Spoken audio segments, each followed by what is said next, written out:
காதலன் அவன், நம்ம காதலி, அவன் நாயகன், நான் நாயகி அப்படிங்கிறதா கோபிகளோ ராதையோ இவெல்லாம் பண்ண பக்தி.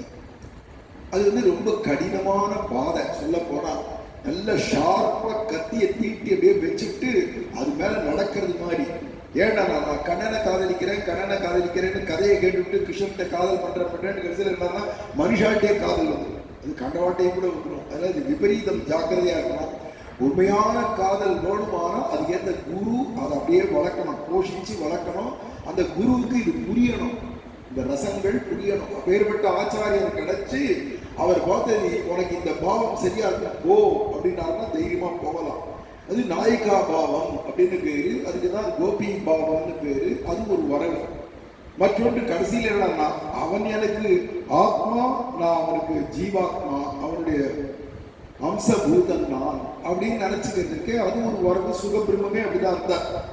உள்ள இருக்கிற பரமாத்மாவா கிருஷ்ணனை பாவிச்சுட்டு தான் அவனுடைய அம்சபூதமான ஜீவன் அப்படிங்கிற பாவத்துல அவர் பக்தி பண்ணார். சுகபிரம்மம் போன்றவாள்லாம் இப்படி 5 விதமான உறவுகள் இருக்கு.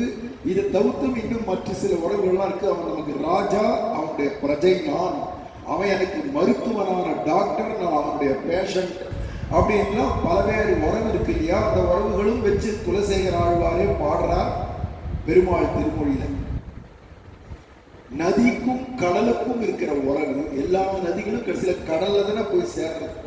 அப்ப கடல் ராஜா, நதிகள்லாம் பொம்மநாட்டிகள், அவன் தான் ராஜா.